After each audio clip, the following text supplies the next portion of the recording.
Hello and welcome to the Tennessee Leadership Training Institute for Skills USA. Today we're going to be talking about interviewing in a virtual world.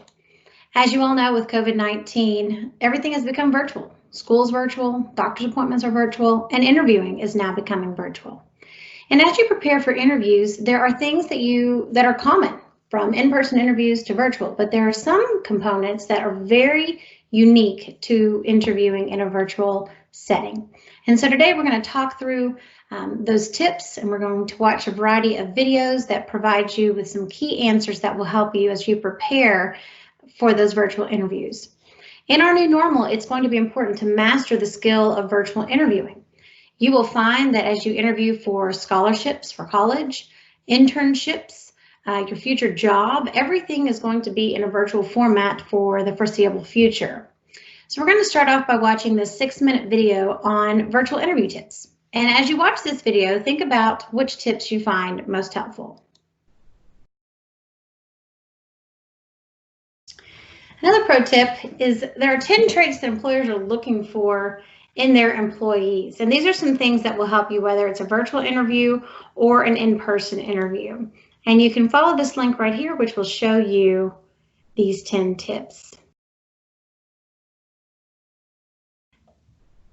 For example, ability to prioritize, working well in teams, organizational awareness, effective problem solving, self-awareness, proactivity, ability to influence, effective decision making, learning agility, and technical savvy. Those are the top 10 traits employers are looking for. So consider each of those and consider examples where you could show that you do in fact have those traits if they were to ask you to give an example of how you possess those traits.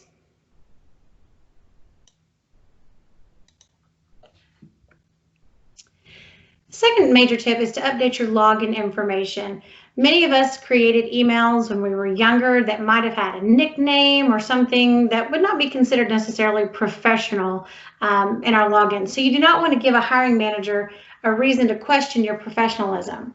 So your email address or your virtual platform username is often your first impression.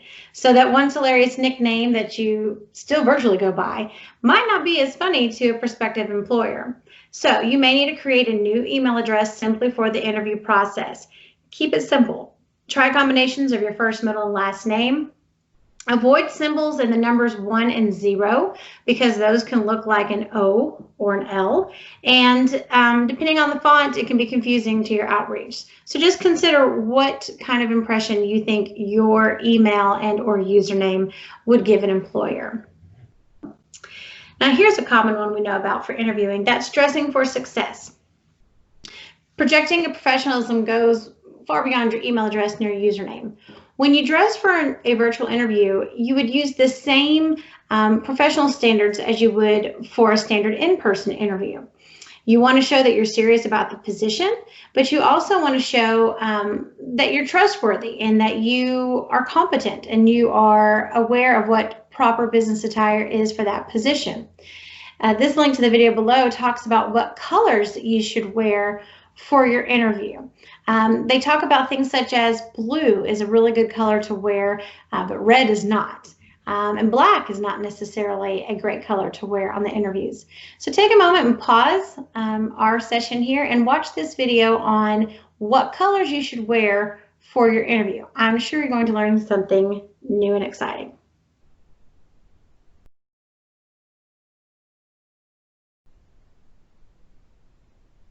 So now that you've watched the video and you know what color to wear, perhaps you're unsure what attire the situation calls for. It is completely appropriate to contact the Human Resources Department of the company to ask them what would be appropriate. You want to avoid wearing bright or distracting colors or even jewelry that is distracting. A dark blue or black suit is professional, but feel free to wear other colors and shades.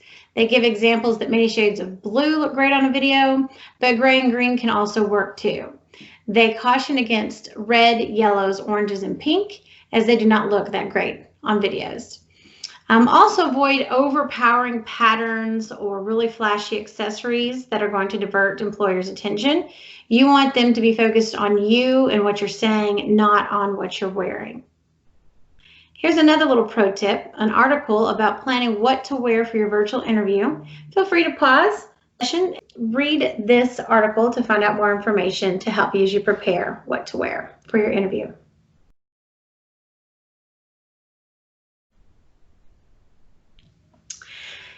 The fourth tip, creating a set or backdrop. Now, this is something you don't have to do in traditional in-person interviews, but in our world of virtual interviewing, this is critical to creating a proper tone and environment for your interview. The color of your backdrop can help you determine what you're going to wear. You would not want to have a black backdrop and wear black clothing. If possible, you want to sit in front of a blank background so that you can remain the focal point of the interview. If your home does not have any empty walls, you can set up a screen. I've even had our state officers talk about taking a rolling laundry cart, and they put a freshly ironed sheet over it to create a background. If your background is messy, it's hard to convince a hiring manager of how detail-oriented and organized you are. You also want to consider your lighting. Just like in the video that we watched at the beginning, your lighting is very important. So sitting near a window works well. A lot of us purchase the little small ring lights. Once again, you can get a clip-on ring light for less than $10 off Amazon, and clip that to the top of your monitor, and that will cast the proper lighting tone on your face. You also can use backgrounds that are provided as part of, say, Microsoft Teams or Zoom. So you can go in and change the background setting, which allows you to blur your background or even put a virtual backdrop in place. I will caution you though, if you move very much and you have a virtual background, sometimes it will blur out the edges of your hair or your clothing. So you want to check out this site, this link here that talks about how to use virtual backgrounds and to make your interview look very professional. So you can take a pause and watch this.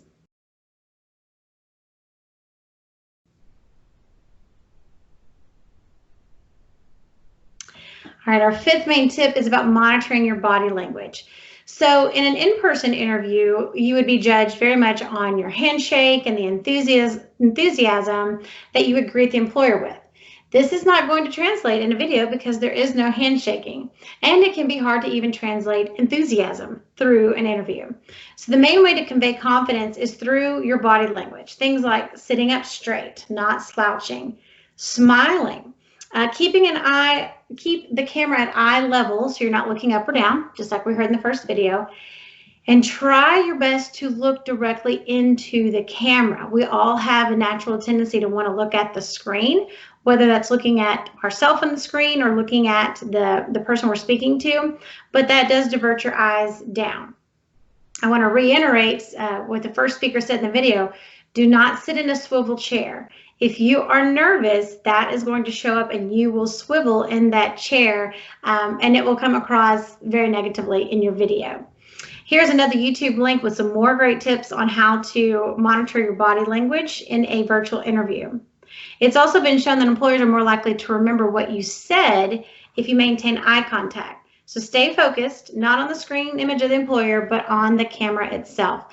And one tip that I've read is you can even put a little sticky note right above that camera lens with a smiley face or something that reminds you to continue to look at that camera portal. So we can pause now while you watch this YouTube video for some more great tips. All right, the number 6 tip, rid yourself of distractions. When you are trying to do a virtual interview from home, there are so many distractions that can take place. The sound of someone watching television, the sound of a radio blaring, a toddler screaming down the hallway, a dog barking, your cat wanting to walk across your computer screen. There's so many things that can happen. So it's first important that you make everyone in your home aware that you're about to participate in a virtual interview.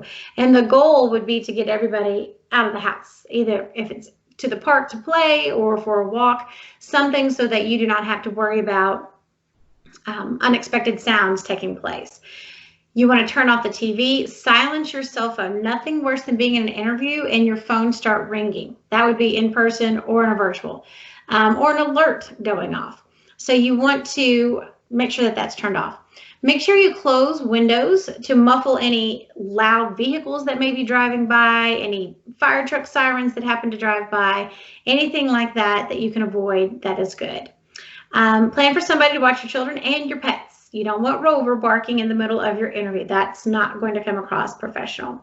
You cannot plan for every single distraction, but the more prepared you can be, the better. And here are a few tips for how to prepare for distractions in this YouTube video. Number 7, for me, this is one of the most important things that you can do in preparing for interviews. You want to consider questions, common interview questions that could be asked. You can also go online to Glassdoor or some other sites to look up interview questions that have been asked of people who have interviewed with certain companies. And a lot of times they will post what those questions are. And so the more that you can prepare in advance what your answers will be, the more smooth and the more professional you will sound in that interview process. You want to appear focused and ready to answer any questions without the help of the internet. And you want to go ahead and research the company ahead of time and jot down notes. They're going to ask things like, what do you know about our company? If they have a mission statement or a credo, you want to know what that is. And I personally would have that printed out nearby my computer, because if they ask something like, tell us what one component of our credo that most resonates with you. If you've never seen the credo, you won't be able to answer that question. Also, print out a copy of your resume and maybe highlight some key talking points. If they ask for answers to scenarios, or maybe they even say, walk me through your resume. That's a common question that's asked. You need to have your resume in front of you and go ahead and have some notes jotted out of anything that you want to expound upon. If you want to watch this video, this YouTube video here for some more tips on how to walk the interviewer through your resume, go ahead and do that now. As we continue to talk about preparing for your interview questions, there's no way to know exactly what a hiring manager will ask, but there are some questions that you can prepare for because these are very, very common. One is, why are you leaving your job? Now, this is assuming that you've already had a job. So why are you leaving your job? It's very important that you do not criticize your current employer. Perhaps there's been a negative situation and that's why you're looking for a new position. Instead, you want to focus on where you want to take your career and the positives of the role you're interviewing for. Particularly the skills listed in the job description, you want to have those written down so that you can say, I'm looking for opportunity to expand on, and whatever those job skills that were listed in that description. Here's a video on using a push versus a pull technique to answer this question, because sometimes this question can get a little sticky depending on your situation. So feel free to pause the video now to watch this YouTube.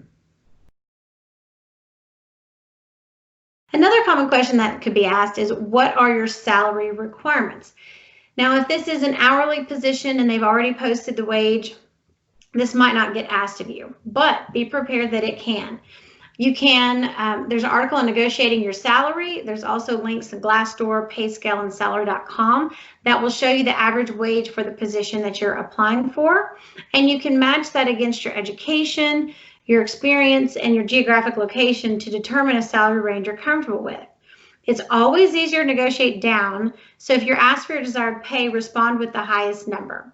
If that number is not feasible for the company, but you really want the job, ask what flexibility there is in terms of benefits such as healthcare, vacation time, retirement, or professional development, because all of those equate to money as well.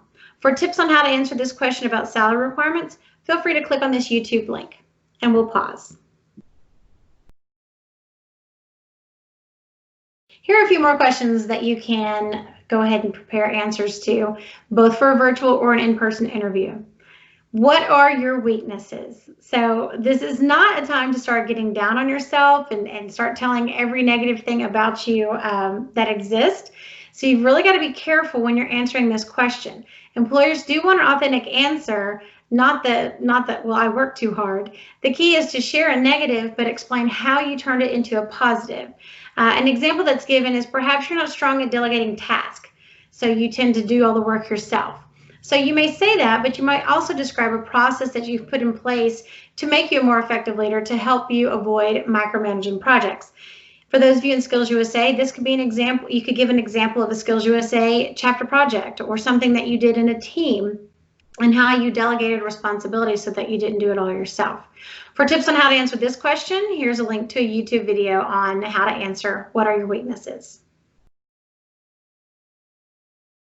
When asked, why should we hire you? This can also be an intimidating question, but it gives you a chance to summarize your experience and emphasize your unique strengths that you bring to the role and how you've already proven that you can deliver. Sometimes you're changing an industry and changing from one industry to another. And so sometimes what you bring to the table is just unique perspective, being able to talk about your fresh perspective and how that will benefit the company could be a reason why they should hire you. If you want to watch this video here, this gives you tips on how to answer this question, why should we hire you? I've taken the liberty to list several more common interview questions and provided video links that you can watch professional career coaches give examples of how best to answer the questions. This will take a little bit of time to move through these, but I think it's very valuable as you're considering your responses. I personally would take each question, and then after I watched the video, I would go ahead and craft a response.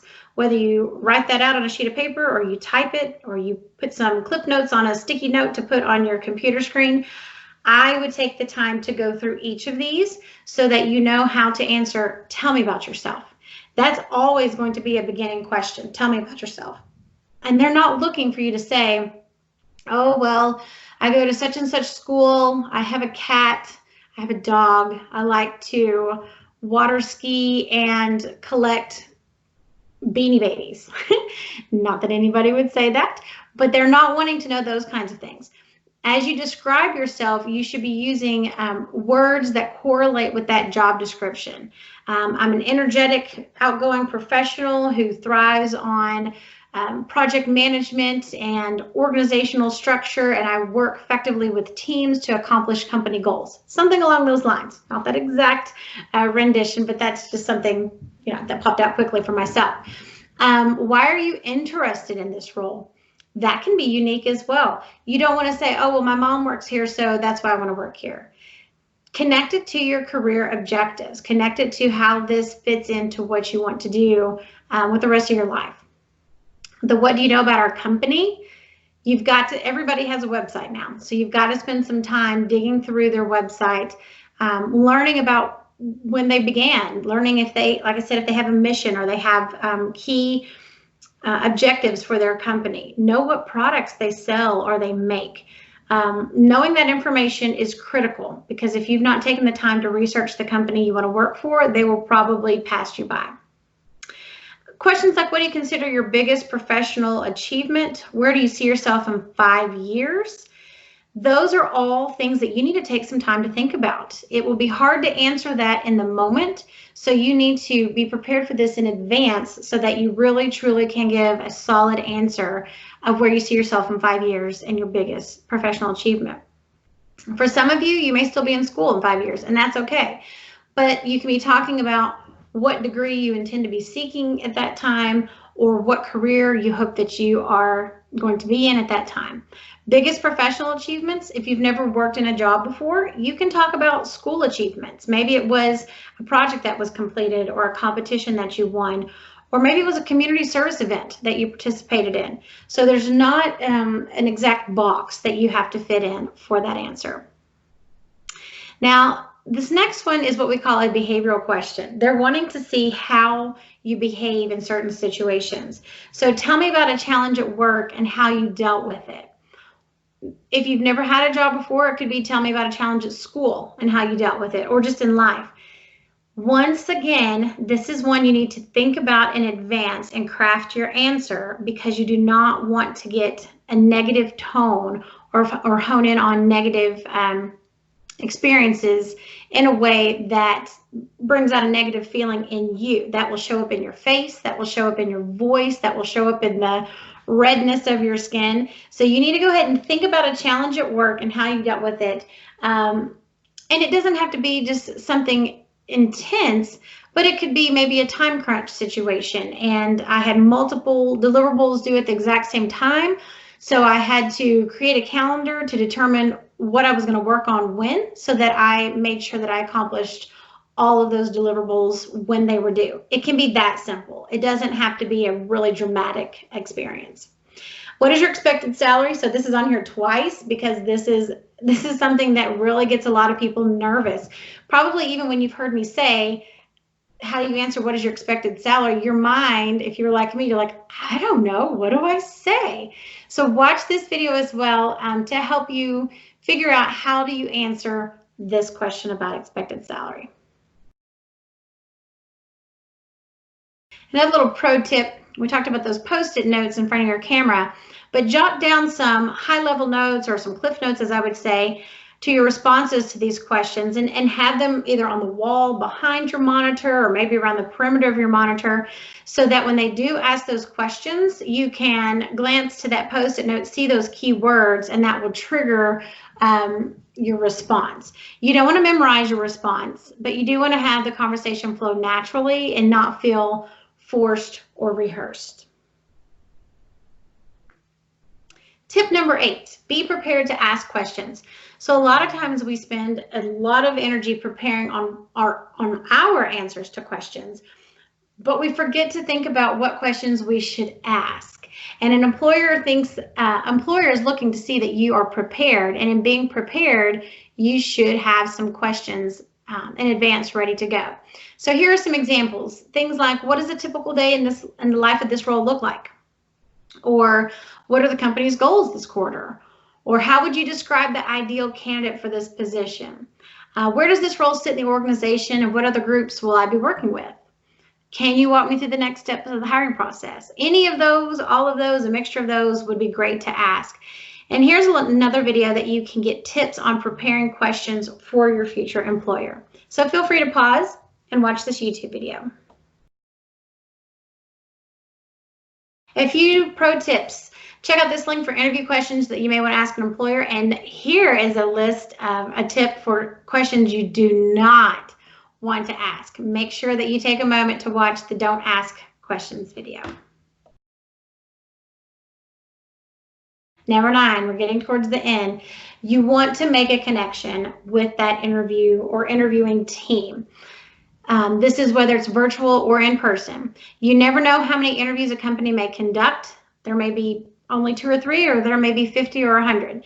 You might be at the end of a long list of people the hiring manager spoke to that day. So it's very important that you make a connection so that you stand out in a positive way.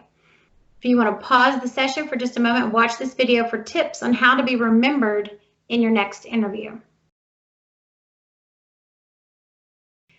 Another little tip is don't be afraid to have a short conversation about a common interest. It's not easy to connect with everyone, but it is a very crucial part, especially for the virtual interview. You want the interviewer to be able to remember a personal story that you told or a common interest that you share. This is the best way to prevent yourself from blending in with other applicants. Now, I caution you on this particular piece. You don't want to just tell a story that's not connected to the interview questions or to the interview situation. But sometimes employers will make small talk or banter as they're getting going. So listen to them talking about, oh yeah, I just got back from the beach, or oh yes, I'm looking forward to golfing tomorrow. Or perhaps they're talking about, with virtual interviewing, they've had to experience what it's like working with their students to do virtual school. So if you hear them say something like that that's personal in nature, see if you can't figure out how to connect that to some experience you've had so that you can make that personal connection with that interviewer. Think about how you can integrate your experiences with, say, Skills USA, or if you've been in any other CTSOs such as HOSA, DECA, FFA. Those experiences, if you've had work-based learning experiences, community service, or any other kind of experiences that will allow you to showcase leadership, teamwork skills, communication skills, time management, all of those components that interviewers are looking for. So it may be that you need to think back several years, but that's okay. As long as you have an example to correlate with the skill that you're discussing, that's the most important part. And our last one, number 10, immediately follow up. This is for virtual interviews and in person. Within 24 hours of the interview, you need to send an individual thank you email to everyone you met. You may need to ask the HR support person that you spoke with what those emails would be. But not only will this show that you value their time, but it will give you a chance to resell yourself one more time and express the unique strengths that you bring to the role, or to talk about any points that you might have forgotten to address in the interview. If there is something that you bonded over, mention that in the email so you stay fresh in their mind. Or if an interviewer brought up a particular business challenge, use that follow-up as a way to propose a potential solution. If you can come to the table with potential solutions for a company, that is very impressive. Keep your email concise, and you want your note to leave a lasting impression and not just end up in their junk mail. Here is one more link for you guys to check out that gives you ideas on how to properly follow up after a virtual interview. In conclusion, preparation is key. You want to prepare for an interview like you would a final exam, maybe even more so, because interviews lead to your jobs and jobs lead to what your ultimate career plan is. The key to acing a virtual interview is going to be proper preparation. So in this session, I have provided you with so many pieces that you can start working on today. I would not wait until the day before an interview to start working on these. I would start working on them now. Even if you're not in the job search process right now, go ahead and start working through those interview questions and how you would answer them, because you never know when an interview opportunity is going to creep up on you, and you don't want to be unprepared. Ensuring your technology is working, to conducting research about the company, to figuring out how you look in front of your computer. All of those preparation pieces will help you to ace that interview and to hopefully get the job of your dreams. Best of luck in your interview process, and I hope that you learned so many tips and skills from this session that you will get the job that you are interviewing for. Thank you so much, and have a fantastic rest of your week.